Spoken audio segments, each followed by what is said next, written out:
y nuestro tema simplemente es experimentando el amor de Dios. El apóstol Pablo, bajo inspiración, pone ante nosotros, establece, nos explica qué significa darnos cuenta o sentir y apreciar el amor de Dios en Cristo Jesús. Esto trata respecto de darnos cuenta del amor divino, anticipación de Dios y de cosas futuras, a esperanza. Eso nunca nos desilusionará o avergonzará ni en la vida ni en la muerte para el creyente. Y nunca desilusiona, nunca avergüenza. ¿Por qué? ¿Cómo es que esta esperanza, ese es el verdadero significado del griego anticipación, que se traduce como esperanza, anticipación, certeza, el anhelo de algo, expectativa con gozo? ¿Cómo puede ser que esto permanecerá vivo y activo en nuestra alma? Bueno, pues porque el Espíritu Santo nos da una concienciación del amor de Dios para con nosotros. Y esto no trata respecto de nuestro amor para con Él, sino respecto del amor de Dios, en particular en Cristo, para con nosotros. Y es el Espíritu Santo quien mantiene viva esa concienciación en nuestros corazones y la profundiza y la extiende. Y veremos el razonamiento del apóstol a medida que él explica este tema maravilloso. Y la esperanza no avergüenza o desilusiona, porque el amor de Dios ha sido derramado en nuestros corazones, ha sido derramado como agua en un terreno árido y se esparce como luz que penetra en el alba y llena todo espacio, como el calor, como cuando sale el sol y este calor se esparce por todas partes. Así el Espíritu Santo también derrama una concienciación, una conciencia del supremo amor de Dios en nuestros corazones, y nosotros no tenemos que hacer nada para bloquear esta bendición o para arruinarla. No deberíamos hacer nada así. Y el razonamiento comienza aquí para nosotros, versículo 6, porque Cristo, cuando aún éramos débiles, a su tiempo murió por los impíos. Porque mientras aún éramos débiles, a su tiempo Cristo murió por los impíos. La primera cosa que utiliza para razonar el amor de Cristo o el amor de Dios, lo vemos cuando a través de la obra del Espíritu apreciamos más y más que fue amor por nosotros, por los que éramos impíos, por los que éramos pecadores y lo somos todavía. ¿Cuál sorprendente amor? El amor de Cristo, mucho más grande que el amor de los padres, un amor que tiene un interés tan grande y poderoso en aquel que ama, y un amor que abraza, un amor que provee todo y que planea, un amor que no cambia, un amor que no disminuye, el amor de Cristo. Y cuando reflexionamos al respecto de que este amor fue primeramente mostrado en nosotros y expresado en nosotros a través del amor de Cristo para con nosotros, cuando estábamos en terrible rebeldía y no podíamos ser amados, el maravilloso amor de Cristo. Esta será la primera parte del razonamiento del apóstol Pablo. Hay que reflexionar respecto de esto. Y es a medida que reflexionamos al respecto de esto que el Espíritu Santo nos llena con una concienciación plena del amor de Cristo por su pueblo. Y su interés que tiene por nosotros y su preocupación por nosotros. Versículo 6, lo parafraseo como, de hecho como lo dice la Biblia de las Américas, porque mientras aún éramos débiles, no teníamos ninguna esperanza, éramos incapaces por completo de agradar a Dios o de ganar el favor de Dios o su bendición. Cuando aún éramos débiles, cuando no teníamos fortaleza, se nos representa en estos versículos como aquellos que están sin fuerzas, que voluntariamente somos malvados y somos impíos. Y todos los términos que se utilizan aquí son importantes a nosotros para que nos demos cuenta de la extensión, fortaleza y naturaleza del amor de Cristo. En el versículo 6 también, estos son versículos complejos y hay muchas cosas muchas ideas que no podemos explorar, pero dice a su tiempo. Murió por los impíos. Cristo. No me voy a quedar aquí mucho tiempo, pero a su tiempo. Como fue profetizado a través del Antiguo Testamento. Había un tiempo establecido que Dios había determinado, cuando Cristo iba a venir y entró a este mundo, tomó un cuerpo para sí, se hizo hombre y sufrió y murió por su pueblo, y llevó ahí la ira de Dios y el castigo por el pecado que tendría que haber caído sobre su pueblo, de modo que Él fuera nuestro representante, nuestro chivo expiatorio, aquel que tomó nuestro lugar. Hubo un tiempo establecido cuando todo eso sucedería, y se nos recuerdan estas cosas de acuerdo a las profecías del Antiguo Testamento. Aquí el punto principal es cuando dice cuando aún éramos débiles, cuando no teníamos fortaleza ninguna, no podíamos hacer nada para cambiar nuestros caminos, teníamos toda voluntad de ser pecadores, no teníamos ningún interés en Dios, verdaderamente no teníamos ninguna inclinación para buscarle o adorarle o rendir nuestra vida a Él. Cuando no podíamos haber agradado a Dios de ninguna forma, no podíamos haber hecho nada respecto de la muerte de nuestro pecado pasado y que estábamos camino al juicio. No podemos hacer nada para corregir eso. Cuando todavía estábamos sin fuerza, sin esperanza, sin ayuda y teníamos ganas de estar así, y a su tiempo entonces Cristo murió por los impíos. Un término diferente, los impíos. Literalmente podríamos traducirlo como los irreverentes, los que faltan al respeto. Y aquí somos específicos, no solamente pecadores, sino pecadores diferentes, pecadores que desprecian. Dios es irrelevante para ellos, ni siquiera existía para ellos tal vez en nuestras mentes o en sus mentes.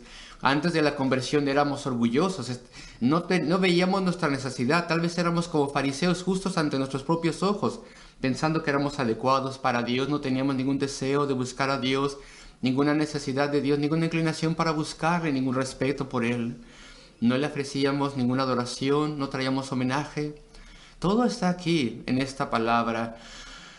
Los impíos, lo que describe un aspecto en particular de nuestra impiedad, nuestra falta de respeto para con Dios, nuestra irreverencia, nuestro desprecio. Corazones en donde no había ninguna pista de ninguna necesidad o deseo de perdón de Dios o reconciliación con Dios. Así eran nuestros corazones, y a su tiempo murió Cristo por tales personas, dice el apóstol Pablo. ¿Qué amor es ese? Él no nos amó o puso su amor sobre nosotros porque hubiese algo en nosotros que pudiese ser deseado o amado, porque hubiese obediencia de parte de nosotros o inocencia o algo así. Él nos amó en su gran misericordia. Él amó a aquellos que no merecían nada de Él y puso su amor sobre ellos.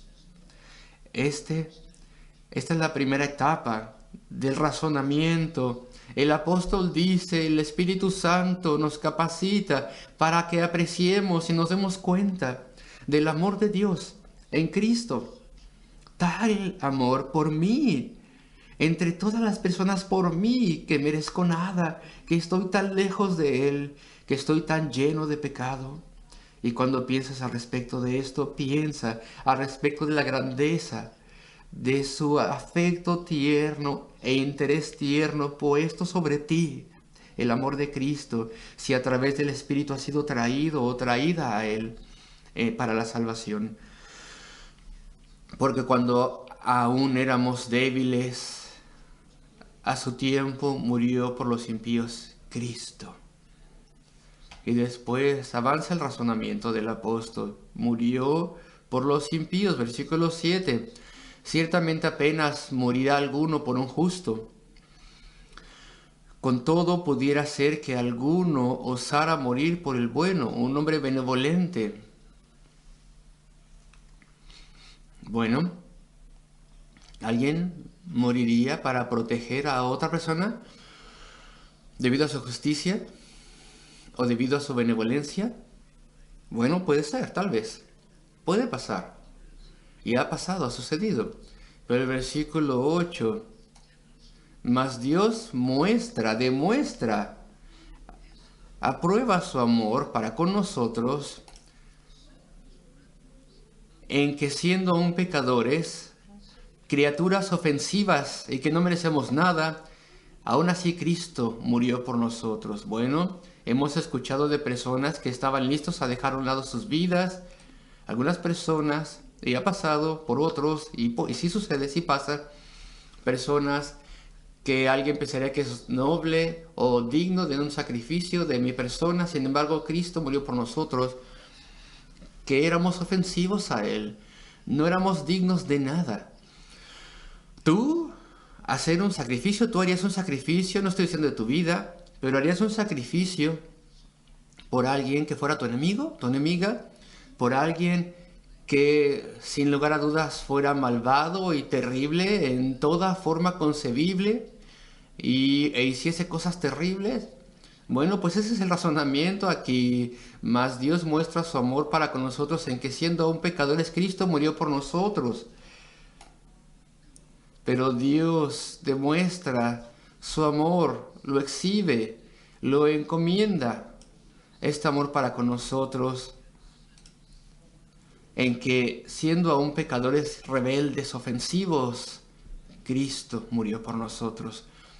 Cuán grande es su amor, cuán grande fue su amor. Él se dispuso a salvar una gran multitud de personas y sacarlos de este mundo. Y ninguno de ellos merecía en absoluto nada. Todos ellos eran ofensivos por todos sus pecados y culpabilidad, ofensivos a Dios, queridos amigos.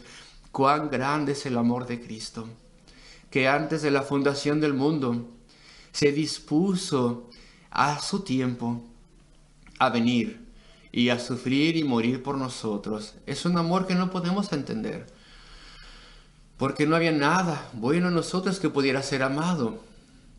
Podemos ver un bebé, un pequeñito, que está allí revestido en andrajos y con gran necesidad, y decimos, oh pobrecillo, hay algo en ese niño, lo cual tu corazón ama.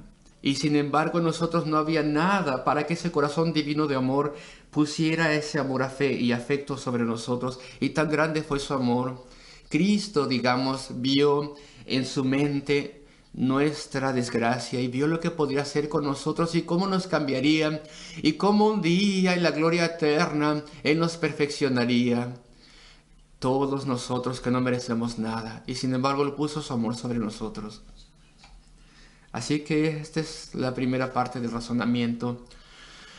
Se nos ayuda a apreciar y a darnos cuenta en nuestra mente, darnos cuenta del gran amor de Cristo cuando consideramos cuán inmerecederos somos de ese amor.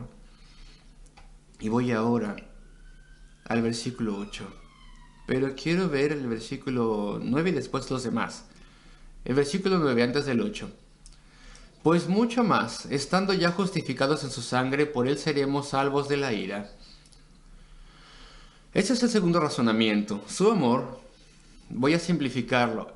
Esta es una simplificación grande, pero esta es la segunda parte del razonamiento. Su amor es tan grande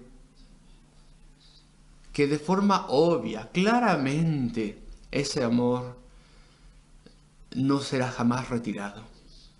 Es tan perfecto ese amor que jamás será retirado.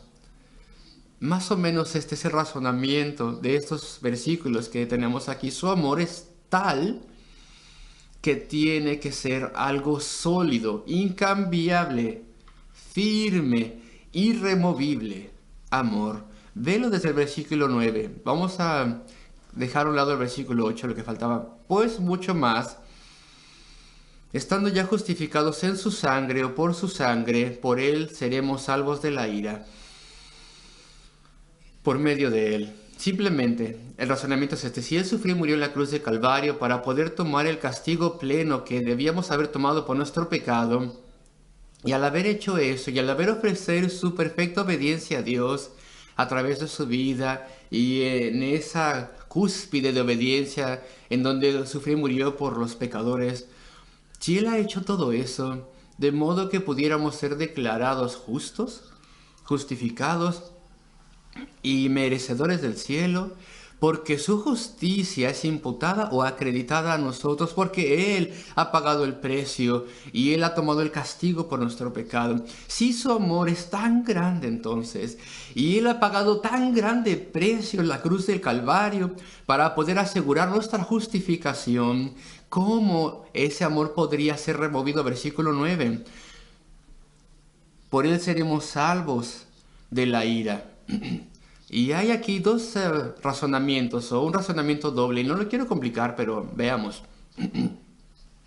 No solamente muestra esto que su amor es muy grande, que no cambia, no se puede desvanecer en el aire, es imposible.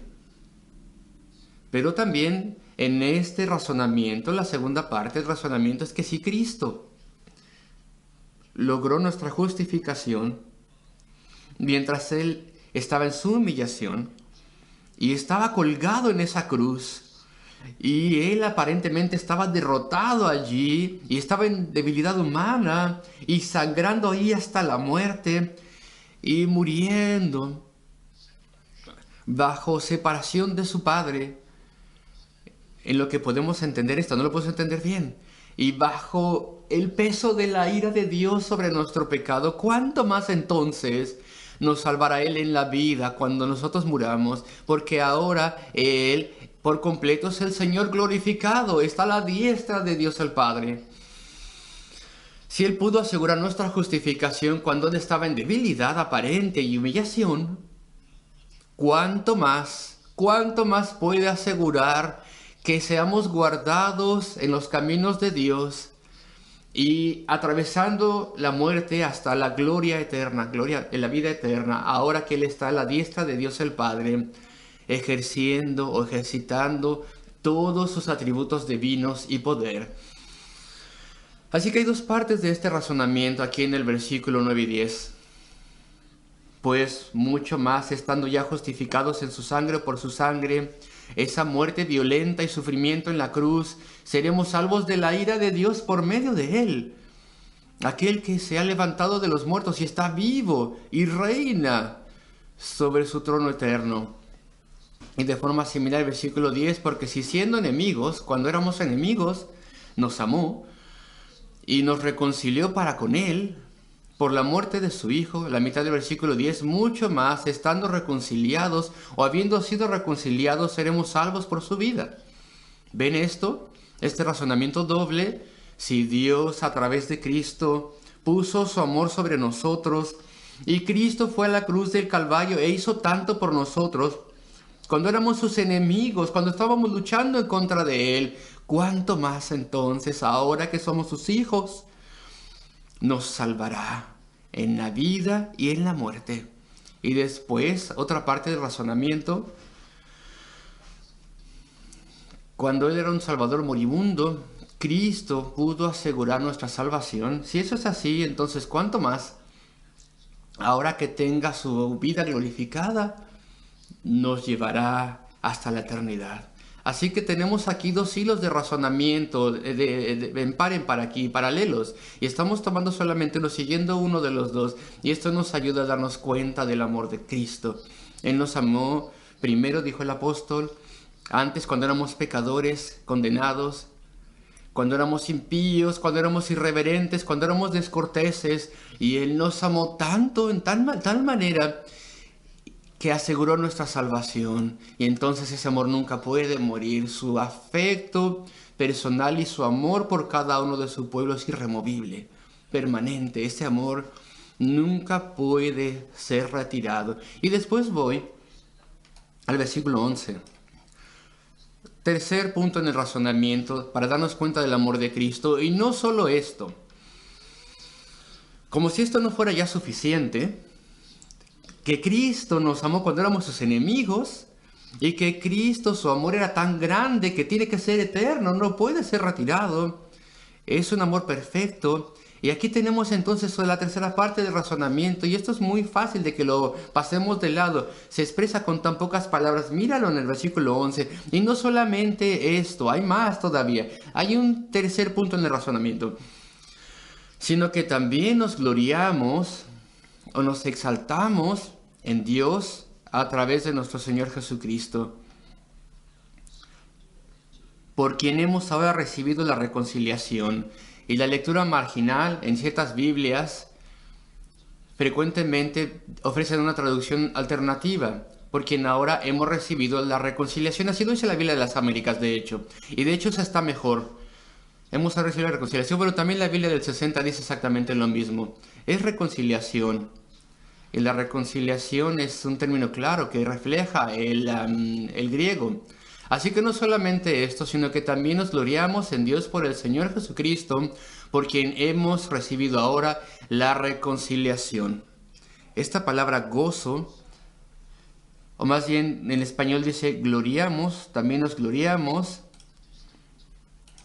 ¿Qué punto distintivo hay aquí? Bueno, punto número 1.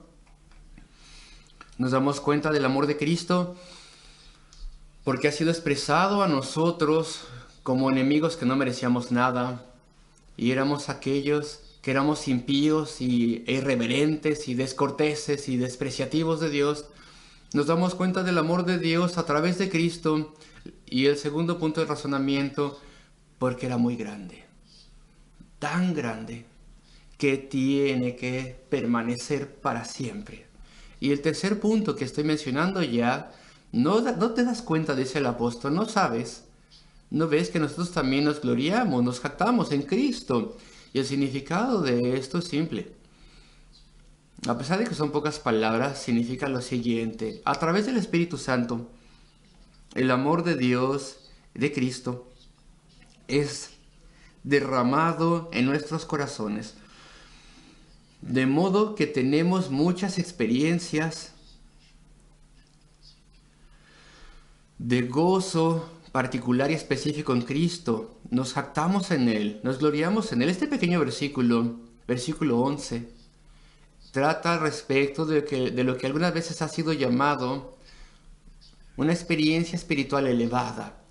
Pero ese es un término un poquito, tal vez no el mejor, porque es mucho más común de lo que esto sugiere. Y estas experiencias son para cada creyente, pero hay veces, hay tiempos, hay momentos cuando tenemos un gozo específico, nos damos cuenta de forma específica del amor de Cristo, y esto te lo da directamente la obra del Espíritu Santo, y te derrites en amor y eres conmovido, y normalmente a través de estas cosas, y entonces comprendes el amor de Cristo por ti. Ahora bien, queridos amigos, como creyentes, no te niegues estas experiencias, nunca reflexionando al respecto del amor de Cristo. Eso es lo que quiero decir, porque probablemente y principalmente vienen cuando reflexionas al respecto del amor de Cristo por su pueblo, y ese amor que no podemos merecer de Cristo por ti en específico. Y esto no es algo para autocomplacernos. Ahora voy a reflexionar al respecto del amor de Cristo porque quiero tener una sensación especial, porque quiero una concienciación más profunda o una experiencia. Eso tal vez no sea incorrecto y un mal motivo, pero es vital que reflexionemos al respecto del amor de Cristo. No solamente porque esto asegura tu corazón, no solamente porque todo dentro de ti se une a la apreciación de esto, sino porque también te conmueve y te lleva a mayor santificación y devoción y estudio de Él. Es la energía de la vida espiritual. Esa concienciación del amor de Cristo para ti no es una cosa para autocomplacerte, sino que te derrite, te humilla, te hace humilde y te trae a darte cuenta de la deuda que tienes para con Él y amarle mucho más, devolver ese amor y servirle. Y muy frecuentemente te niegas cualquier visión, por así decirlo, o sentimiento especial, por así decirlo, del amor de Cristo, si tú nunca reflexionas al respecto de la palabra de Dios. Y esta es una época en la que no reflexionamos. Este es un periodo de la historia en la cual tanto está pasando a nuestro alrededor. Los medios de entretenimiento, la televisión, el radio, las ocupaciones múltiples de la vida. Somos gente de ciudad. Es una una vida completamente moviéndose en todo momento. Y el primer herido de todo esto es la reflexión. Si quieres, por ejemplo, hablar con tus seres amados, con otros creyentes, tal vez tienes tiempo, pero tener tiempo de reflexionar calladamente al respecto del gran amor que Dios tiene para conmigo es vital. Para mí, no solamente a nosotros, pero para mí. Y analizar estos puntos de razonamiento. Me amó a mí cuando era perverso y malvado y despreciaba a Dios y era indiferente para con Él. Me amó tanto como para ir a la cruz del Calvario. Tan grande amor nunca puede disminuir o desaparecer. Él es el Dios que ama a su pueblo, que tiene interés en nosotros, que diseña y planea todo por nosotros, que nos conforta, fortalece y limita la hostilidad en contra de nosotros y los ataques de Satanás, porque Él sabe cuánto podemos sobrellevar. Aquel que con toda certeza nos llevará a casa, a la gloria eterna, reflexiona respecto de su amor. Porque es en esos momentos en los cuales tienes tu Biblia abierta en tus manos y estás buscando a Cristo en su santa palabra. Y es en esos momentos en los que puedes tener la más profunda y fuerte concienciación del amor de Cristo para ti. Y ese es el significado del versículo 11. Y no solamente esto, esta palabra, y no solamente esto, no solo esto. Casi el apóstol casi sugiere que el apóstol está a punto de llegar a un punto mayor de razonamiento que los dos primeros. Y no solamente esto, y no solo esto, está avanzando algo todavía más fuerte. Parece que sí, por lo que dice aquí. Sino que también nos gloriamos, nos jactamos. ¿No sabes? Dice él. Nos jactamos, nos gloriamos en Cristo Jesús, en Dios, por el Señor Jesucristo, el Señor nuestro Jesucristo. Y el alma se conmueve de gozo al darse cuenta del amor que no merecemos de Cristo. Ahí es de donde viene tu celo. Ahí es donde viene tu deuda. No puede ser una cosa para autocomplacerme. Esto te conmueve y te moviliza a una necesidad mayor de santidad, por quien hemos recibido ahora la reconciliación. Segunda parte del versículo 11. La última parte, Él nos ha reconciliado para con Dios a través de su grande amor. Y esto es este es un gran punto en el razonamiento del apóstol Pablo. Y el apóstol Pedro dice aquí, aunque no habéis visto, amáis. A pesar de que no lo veis, aún creéis en Él y os gozáis con gozo inefable, con gozo inexplicable y llenos de gloria. Y esa es la experiencia que frecuentemente tendría que ser conocida por el pueblo de Cristo. Y después cambia el razonamiento una vez más. Yo no sé cuánta capacidad tenemos. No quiero apartarme del pensamiento del amor de Dios de nuestras mentes, pero hay un cuarto punto en el razonamiento y comienza verdaderamente desde el versículo 12.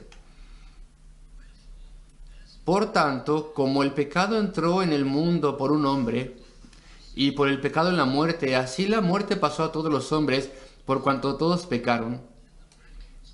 Y después aquí hay un paréntesis al principio del versículo 13 y avanza hasta el final del versículo 17. Es un paréntesis bastante grande, más grande que cualquiera que podamos haber escrito, aunque no se nota en español porque no está escrito el paréntesis, pero está allí. Y hay una explicación que se necesita para esta frase. Por cuanto todos han pecado, eso es un reto. Esto es retado más bien frecuentemente. Era retado tal vez en aquel entonces. Tal vez el apóstol tenía en mente a los judíos que estaban protestando ante lo que él decía. Y decía, no había pecado en el mundo antes de que se diese la ley a Moisés. Las personas hacían cosas malas, pero no eran condenadas por ello porque Dios no había publicado su ley todavía. Tal vez razonaban una cosa así. Esa es una pequeña desviación y requiere una respuesta. Pero la respuesta está nuestro cuarto punto del razonamiento. Es el siguiente. Primero lo explico y luego espero que lo verán en los versículos. así de complejos como puedan ser. No sabes, dice el apóstol, no sabes, me parece a mí que está diciéndolo. El amor de Cristo es tan grande que Él ha llegado a ser tu representante, tu cabeza. Y como tu representante, estás a salvo bajo su amor y bajo su cuidado. Y después hace una gran distinción entre Adán, que fue el primer representante, y Cristo, que es nuestro representante. Bueno, Adán, claro, fue el primer representante de la raza humana, porque él era el primer padre. Así como en Adán todos mueren, cuando Adán pecó y Eva, con ese terrible pecado y rebelión en contra de Dios, ese pecado compuesto tan terrible, falta de confianza en Dios, sospecha de Dios, infidelidad y desobediencia directa en contra de Dios, desobediencia de su mandato claro, y lo desobedecieron voluntariamente y porque querían algo para ellos y no tomaron su confianza o satisfacción de Dios y a través de Dios. Cuando ellos cayeron entonces en ese gran pecado, la raza humana cayó con ellos, porque ellos eran la raza humana y todos sus hijos, una vez que tenían una naturaleza distorsionada y pecaminosa, la cual era la consecuencia y el castigo de su pecado, esa naturaleza torcida y malvada fue transmitida a todo miembro de la raza humana. Obviamente que sí, la raza humana fue cambiada drásticamente debido a la caída y el pecado de nuestros primeros padres. Así que tal como Adán era el representante de toda la raza humana, y de forma inevitable seguimos a su semejanza, nos asemejamos a él. Sin embargo, lo representamos o lo reflejamos de forma voluntaria. Pecamos nosotros mismos voluntariamente. Nosotros disfrutamos esa naturaleza heredada, pecaminosa en contra de Dios. Y lo que el apóstol quiere que entendamos es lo siguiente. Así como Adán era nuestro representante, ¿no te das cuenta que la obra de Cristo, lo que Él ha hecho, ha tomado una gran proporción de la raza humana, billones de personas, individuos que son obtenidos de toda tierra y nación a través del mundo, a través de las épocas del mundo, y les ha hecho a ellos, sus hijos, que le siguen? Él ha llegado a ser su representante en vez de Adán. Y Él lo ha hecho al decirle al Padre: yo tomo responsabilidad por sus vidas, por sus pecados, por su rebelión. Yo pagaré el precio por ellos. Y yo viviré en la tierra esa vida perfecta de obediencia y justicia, de forma tan perfecta, en contra de todo esfuerzo posible de impedirlo, de modo que pueda ser acreditada a ellos. Yo seré su representante federal. Así como ellos obtuvieron la naturaleza pecaminosa de Adán, así también ahora pueden obtener justificación y reconciliación de mí. Yo me he hecho responsable a mí mismo, dice Cristo, por ellos están bajo mi ala, son mi descendencia por la fe. Así que aquí tenemos la gran ilustración, el gran razonamiento de los dos representantes grandes de la raza humana. Adán, representante de la raza; Cristo, representante de una nueva humanidad, de aquel pueblo salvo. Tan grande es su amor que Él, por cada uno de los que son su pueblo, se puso a sí mismo como responsable por completo de cada uno de ellos, el Padre o representante supremo. Y Él ha tomado responsabilidad por sus pecados y por su falta de justicia. Y ha provisto justicia para ellos y ha comenzado a cambiarles como preparación para la eternidad. Ese es el argumento que corre desde el versículo 12. Por tanto, como el pecado entró en el mundo por un hombre, a través de Adán, entró el pecado en el mundo, y por el pecado la muerte, el castigo que venía por ese pecado. Si comes del árbol del conocimiento del bien y el mal, el fruto del conocimiento del bien y el mal, de cierto moriréis, dijo Dios, y lo comieron. Y el pecado inmediatamente vino acompañado por su castigo, muerte, muerte espiritual, física muerte, muerte física, y después castigo eterno.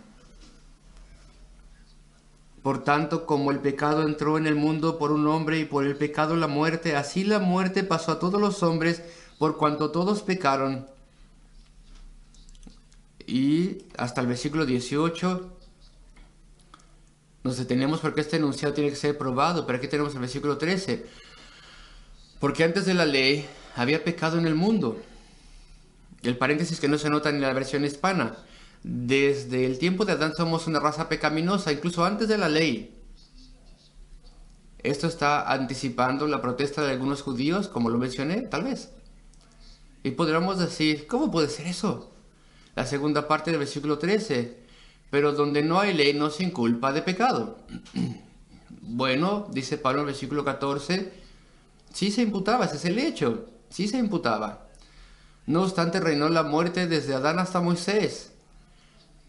Así que, aunque esas personas antes de Moisés no tenían la ley publicada de Dios, ellos sabían que eran pecadores, que pecaban, porque el castigo del pecado ya estaba operativo. Ese es el razonamiento aquí, sabían. El apóstol Pablo ya ha estado mencionando esto en el capítulo 1 y 2. Él ya habló respecto a la ley de la conciencia.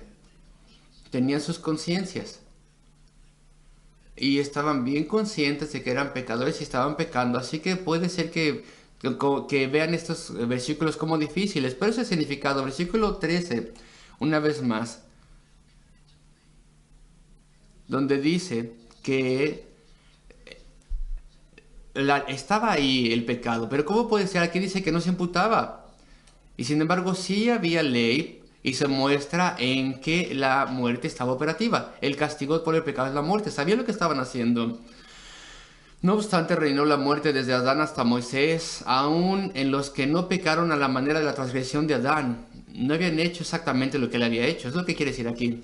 No habían comido del fruto del árbol del conocimiento del bien y el mal, porque habían sido removidos de ese huerto. De forma expresa, no habían cometido el mismo pecado, pero estaban llenos de pecado. Y después las grandes palabras al final del versículo 14, donde dice: el cual es figura, tipo, ilustración del que había de venir, aquel prometido en el huerto del Edén, la simiente de la mujer que heriría la cabeza de la serpiente. Adán, en cierto sentido, es una ilustración de él. ¿En qué forma es ilustración de él? Solamente en esto, que lo que él hizo afectó a muchos. Ya está. Tal como el hecho de que lo que Adán hizo afectó a muchos, también lo que Cristo hizo afectó a muchos. En ese sentido, Adán es un tipo de Cristo, quien es figura del que había de venir. Así como Adán era el padre de la humanidad, así Cristo es el padre de la nueva humanidad. Así como es el hecho de que lo que Adán hizo inevitablemente afectó a todos los que estaban en Adán, del mismo modo lo que Cristo hizo de forma inevitable salva a todos los que están en Cristo. Así que Él es figura de Cristo en ese sentido. Y ese es el razonamiento del versículo 15, etc.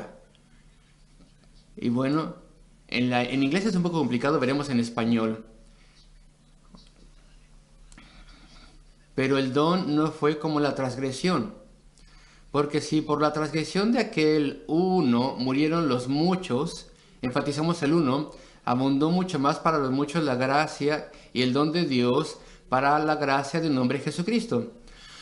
La similitud entre ellos es que una persona afectaba a muchos.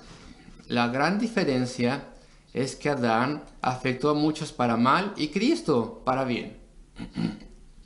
Esa es la diferencia en el versículo 15 y 16. A través de uno murieron los muchos, es decir, Adán, y a través de uno hay un don de favor de Dios, el cual es Jesucristo. Pero ambos afectaron a muchos. Y sin tocar los detalles en todos los versículos, este es el cuarto punto del razonamiento. El amor de Cristo es tan grande para con cada uno de sus hijos que Él se hizo a sí mismo el Padre de su nación.